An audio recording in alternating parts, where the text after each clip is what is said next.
안녕하세요. 지난 시간 2주차의 3강에서 생산관리 역사에 대해서 얘기를 하다가 중단됐었습니다. 그래서 이 시간에는 생산관리의 역사에 대한 마지막 부분을 얘기를 하도록 하겠습니다. 생산관리는 1790년대에 영국 산업혁명이 미국으로 파급되면서 공장제 공업이 시작되면서 생산관리의 틀이 잡히기 시작했고요. 이후에 미국에서 남북전쟁 직후에 관리라는 개념이 인식이 되기 시작했습니다. 그래서 그때 나타난 것이 테일러의 과학적 관리 방법이라는 것이 대두됐고, 과학적 관리법은 테일러 시스템의 세 개의 논문 중에 하나입니다. 그래서 테일러 시스템 그러면 과학적 관리법, 과업관리, 차별적 성과급제를 얘기하죠. 그래서 이 시간에는 테일러 시스템에 대해서 좀 더 알아보도록 하겠습니다. 테일러 시스템의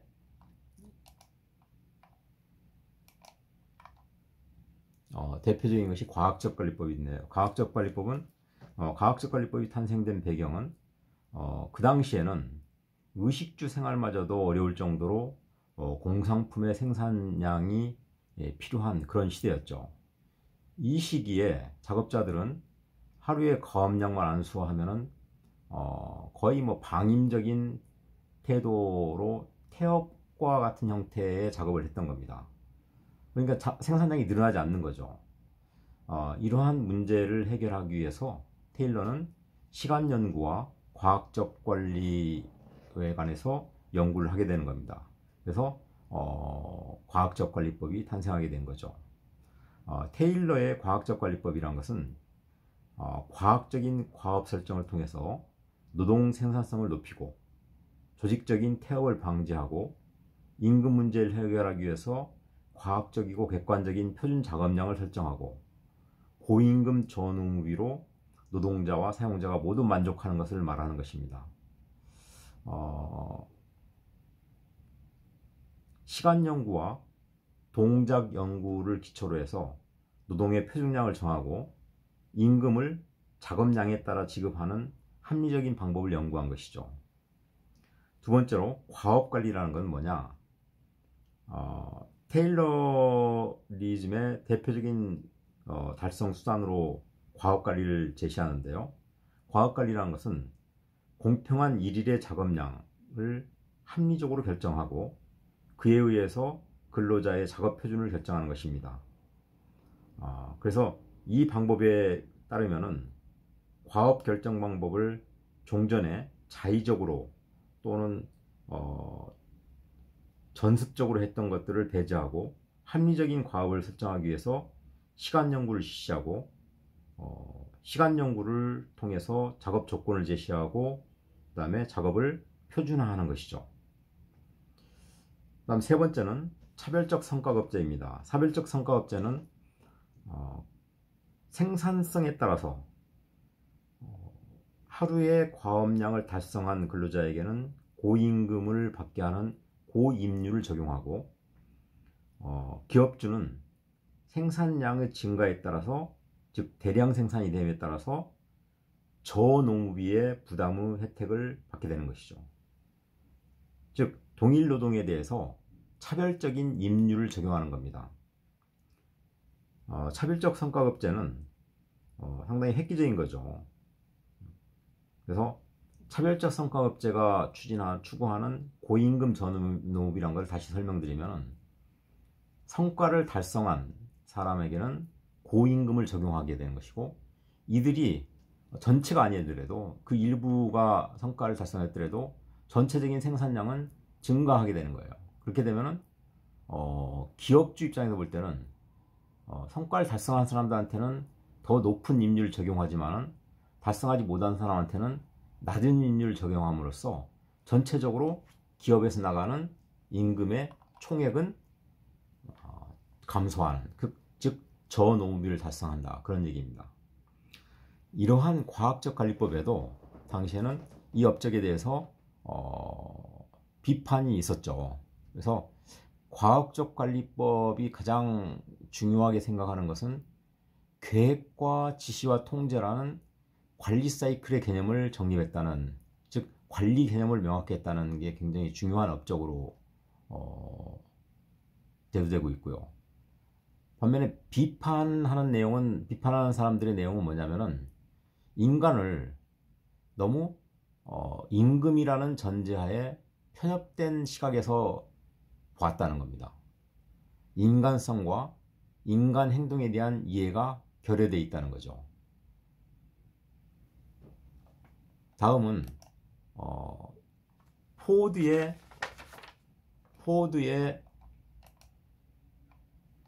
이동조리법에 대해서 얘기를 하도록 하겠습니다.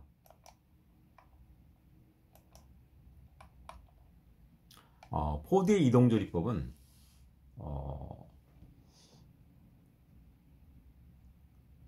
당시에 생산량이 부족했기 때문에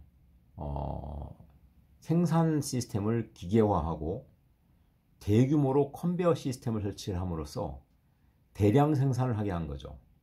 그래서 포드가 등장하면서 대량 생산의 기반을 만들게 된 겁니다. 포드는 경영 철학을 기업은 사회에 대한 봉사기관이다, 이런 경영 철학을 내세웠죠. 최근에는 뭐 사회적 책임, 소셜 리스폰시빌리티에 대한 경영 철학을 되게 많이 강조하는데, 그 당시에 벌써 포드는 사회적 책임을 강조하는 그런 경영 철학을 제시를 한 사람입니다. 그래서 포드의 대표적인 업적은 이동조리법을 채택했다는 겁니다. 그래서 보통 우리가 컨베어 시스템이라고 하죠. T벨트라고도 하죠. 그러니까 컨베어나 T벨트를 이용해서 작업을 함으로써 능률을 향상시키고 대량 생산이 가능하게 한 겁니다. 그래서 포디즘에서는 고임금 저가격이라는 목표를 달성하게 한 거죠. 고임금 저가격이 뭐냐? 대량으로 생산하기 때문에 생산자, 그러니까 즉 근로자한테는 고임금을 적용할 수 있는 것이고요. 그 다음에 대량으로 생산하기 때문에 규모 경제 효과에 의해서 원가가 줄어들게 됩니다. 그러면은 가격을 낮출 수 있는 거죠. 그래서 이거를 고임금 저가격 이렇게 얘기를 합니다. 또한 동시 관리를 가능하게 한 겁니다. 포디즘에서는 대량 생산이라는 것을 하기 위해서는 자동화 시스템을 도입할 수밖에 없었죠.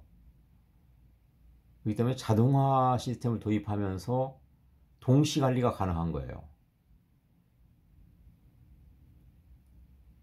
그러니까 한 작업만을 하는 것이 아니고 이 작업에 대한 작업을 하면서 다른 작업도 같이 할 수 있도록 하는, 이걸 동시 관리라고 하는 거죠. 그러면은 이러한 대량 생산을 가능하게 하는 시스템은 어떤 전제 조건이 필요하냐?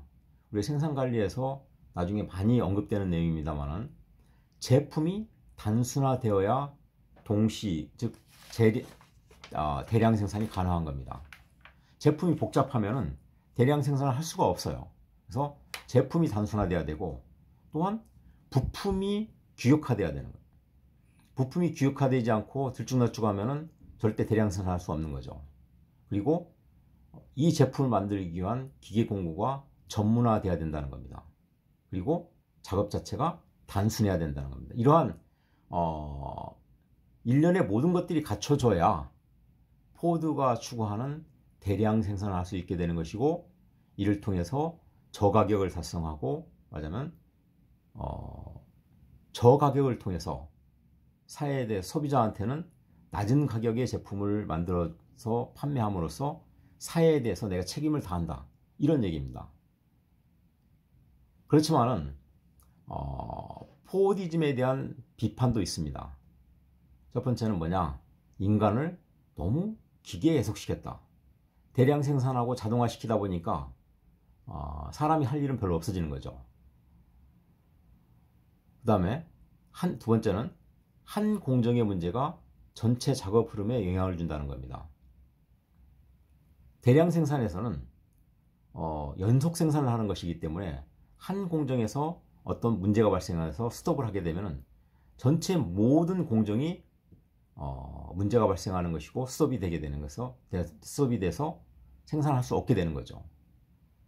그 다음에 대량 생산을 하기 위해서는 단일 제품을 만들기 위해서 말하자면 설비에 대한 투자가 엄청나게 큽니다. 그러니까 대량 설비를 해야 되기 때문에 초기 투자 자본이 많이 소요되는 거죠. 또한 이러한 대량으로 생산할 수 있는 설비를 구축하게 되면은 비용이 많이 들어서 설비를 구축하는 것이기 때문에 바로 이거를 개조하거나 또는 다른 제품을 생산하는 생산 라인으로 바꾸기가 어려워요. 즉 유연성, 플렉시빌리티가 떨어지는 거죠. 제품과 설비의 변경과 개량이 곤란하게 되는 겁니다.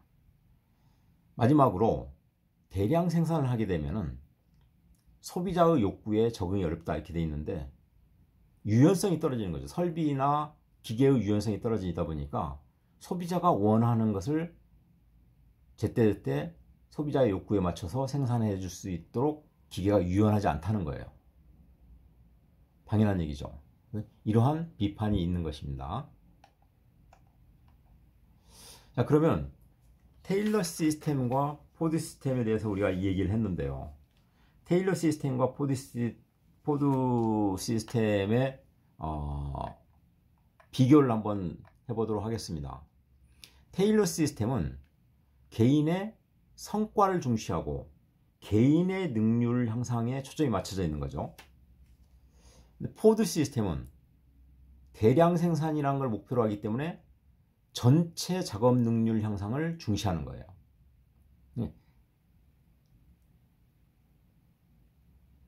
그러니까 테일러는 사람, 개인의 능률 향상을 중시했고 포드는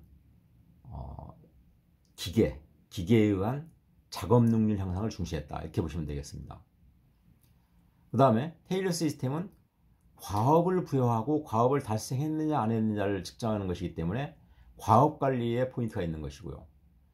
포드 시스템 아까 말한 것처럼 동시 작업이 가능했기 때문에 동시 관리가 가능한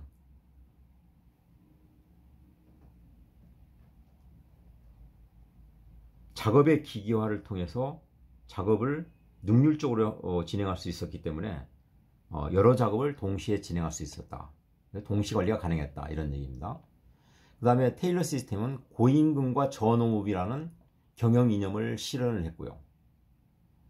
포드 시스템은 비슷하지만 고임금과 저가격이라는 경영 이념을 실현하는데 목표를 두었던 거죠.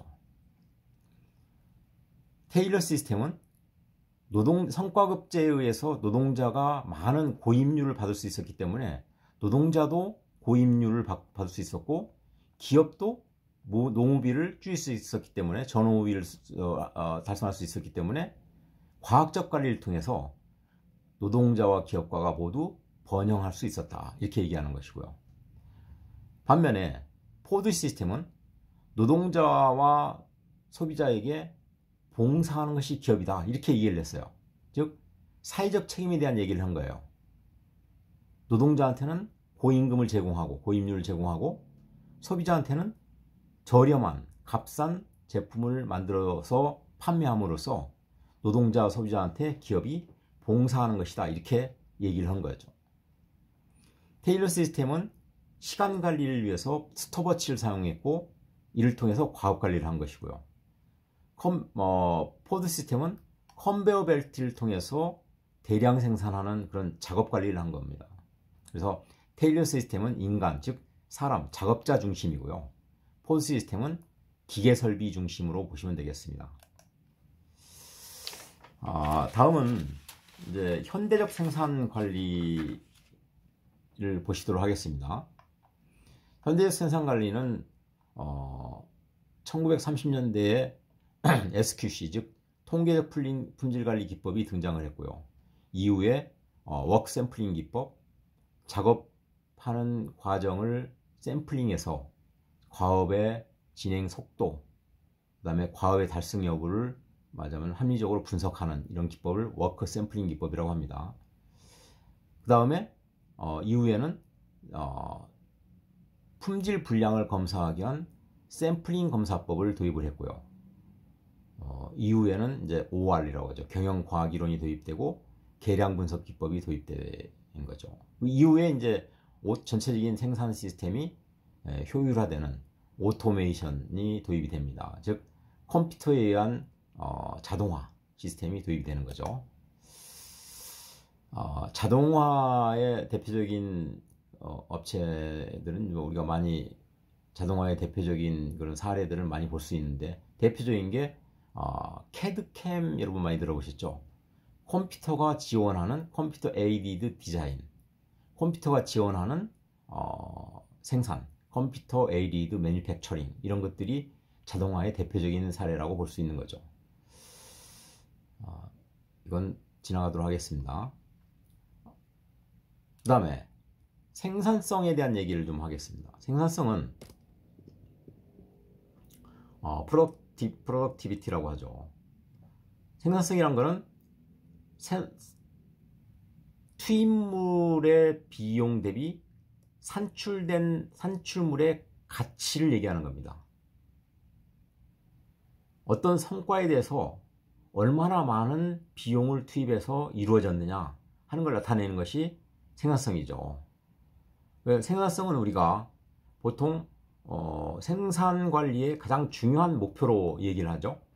즉 적게 투입하고 많은 양을 생산하는 거, 이게 생산성인 거죠. 그래서 보통 생산성을 얘기할 때는 여기 교재에 나와 있는 것처럼 부분 생산성, 다요소 생산성, 이런 것들 얘기하는데, 부분 생산성이나 다요소 생산성은 투입물에 얼마나 많은 요소가 투입되었느냐 하는 것을 얘기하는 것이고요. 생산성을 보통 우리가 기업에서 얘기할 때는 노동 생산성, 이게 분류를 합니다. 노동 생산성이라고 하면 매출액을 우리가 달성하는 데 있어서 노동력을 얼마나 투입했느냐, 이런 것이고요. 또 매출액을 달성하는 데 있어서 인건비를 얼마나 투입했느냐는 원생산성, 총 요소가 얼마나 투입돼서 총 생산량이 나왔느냐는 총생산성, 이런 것들이 우리들이 기업에서 주로 얘기하는 생산성입니다.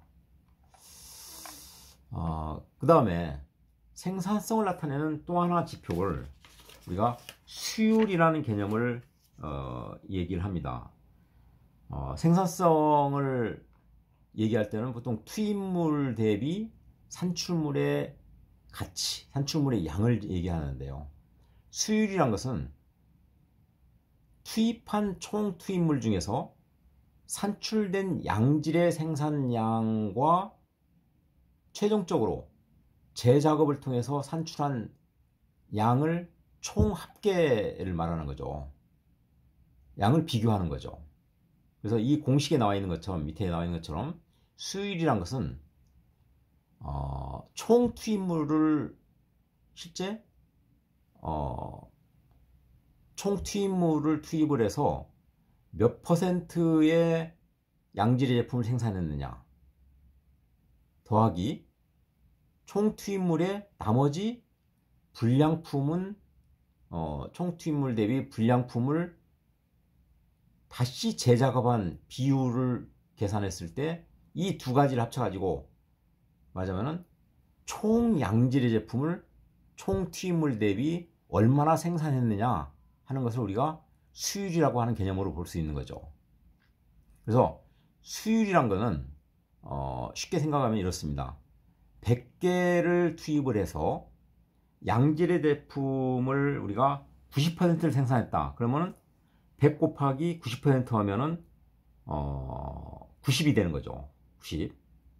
거기에다가 더하기, 그러면은 양질의 제품이 아닌 10%는 불량품인 거죠. 그죠? 그러면 100 곱하기 10%를 넣으면 10이 되는 거예요.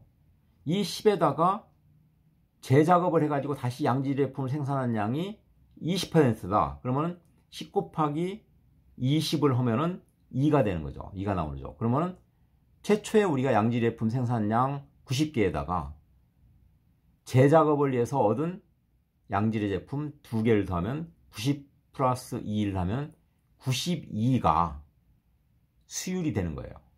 즉 92%가 되는 거죠. 수율은. 그래서 다시 한번 설명드리면 수입물 대비 최종적으로 산출한 양질의 제품의 비율을 수율이라고 합니다. 수율. 뒷부분은 연대별 사건은 뭐 지나가도록 하겠습니다. 맨 마지막 부분 생산 운영 관리의 모형을 보도록 하시겠습니다. 생산 운영 관리의 모형은 제가 첫 시간에 이미 설명드린 것처럼 제품과 서비스를 만들기 위해서는 우리가 경쟁력 있는 제품과 서비스를 만들어야 되는 거죠. 그러기 위해서는 시간 경쟁력, 비용 경쟁력, 품질 경쟁력, 유연성 경쟁력을 갖추는 그런 제품과 서비스를 만들어내야 되는 것이고, 이러한 제품과 서비스를 만들기 위해서는 이 위에 있는 이 그림처럼, 그림에 보는 것처럼 JIT, Lean, ABC, ERP, SCM, CIM, 뭐 QFD, Six Sigma, TQM, 리엔지니어링, 벤치마킹, 저희가 첫 시간에 설명했듯이 이런 다양한 혁신 기법들을 활용해서 통합해서 거의 완벽한 제품과 서비스를 만들어내는 거죠. 이런 전략을 통해서 우리는 어떻게 한다고요? 내부 고객과 외부 고객을 만족시키고 우리 주변에 있는 이해관계자를 만족시키는 거예요. 즉 이들의 가치를 극대화시키는 거죠. 그리고 이들이 내외부 고객의 가치가 극대화되면 결국은 회사의 목적을 달성하는 겁니다. 즉 많은 이익을 내는 것이고, 또 한편으로는 이익의 일부를 사회적 책임으로 또 기여를 하는 것이고, 그리고 거기에 남는 부분은 다시 재투자하는, 이런 사이클을 그리는데, 이 사이클 안에 있는 다양한 이런 경쟁력을 향상시키는 요인들, 혁신에 대한 것들, 이런 것들에 대해서 관리를 해서 말하자면 궁극적으로는 회사의 목표를 달성할 수 있도록 하는 거, 이걸 생산관리의 모형이라고 보시면 되겠습니다. 잠시 후에 다시 1-1장을 하도록 하겠습니다. 수고하셨습니다.